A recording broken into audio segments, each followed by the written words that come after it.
Hello बच्चों, चलिए प्रश्न पढ़ते हैं। एक समांतर श्रेणी का m हुआ पद 1/n और n हुआ पद 1/m है। इसका m n हुआ पद है। विकल्प नंबर ए mn, विकल्प नंबर बी 1/mn, विकल्प नंबर सी 1, विकल्प नंबर डी इनमें से कोई नहीं।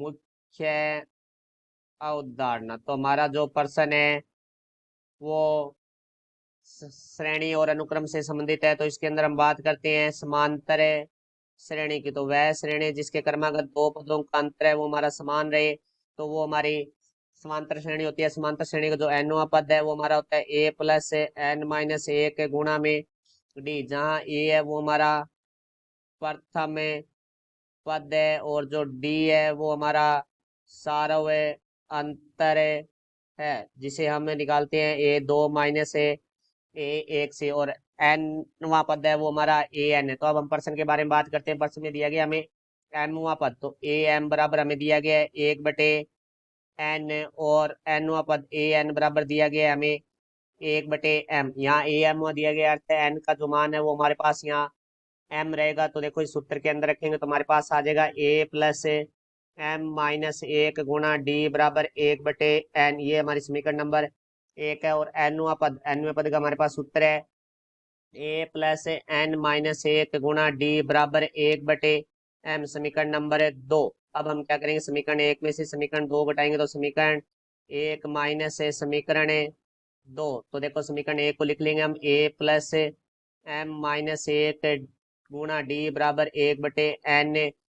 दूसरी समीकरण लिखेंगे a+n-1 गुणा डी बराबर 1/m।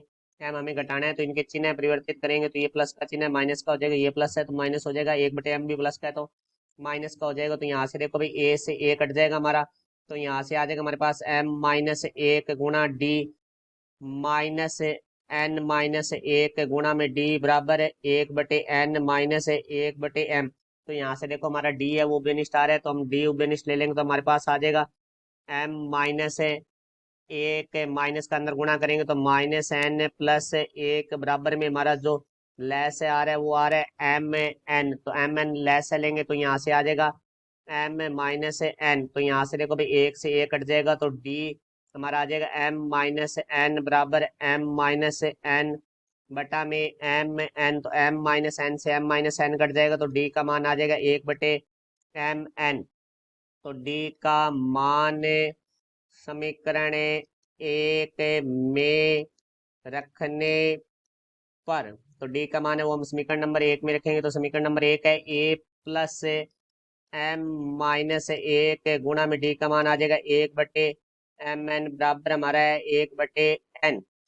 तो देखो भाई यहाँ से हम आगे हल करेंगे तो a+1/mn का अंदर गुणा करेंगे तो यहाँ से आ जाएगा m/mn-1/mn बराबर 1/n। तो यहाँ से देखो m से m कट जाएगा तो यहाँ से आ जाएगा a+1/n माइनस 1/mn बराबर से दूसरी तरफ जाके प्लस का हो जाएगा, तो बराबर में आ जाएगा 1/n प्लस 1/mn। तो यहाँ से देखो फिर 1/n से 1/n हमारा कट गया। तो यहाँ से देखो एक का जो मान आया वो आया हमारे पास 1/mn। तो हमें प्रश्न के अंदर पूछा गया है mn हुआ पद, तो देखो a-mn का मान पूछा गया तो एक का ये आ जाएगा प्लस n की जगह हमारे पास आ गया mn-1 गुणा में d। तो a का मान है 1/mn प्लस mn-1 और d का मान है हमारे पास 1/mn।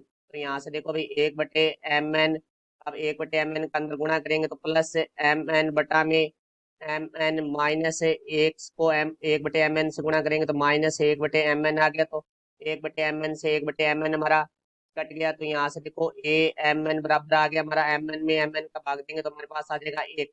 तो हमारे पास जो mn हुआ पद है वो होगा 1, जो कि हमारा विकल्प नंबर है सी। तो हमारे प्रश्न का उत्तर विकल्प नंबर सी है। ये हमारे प्रश्न का उत्तर हुआ। आशा करता हूँ समझाया होगा। धन्यवाद।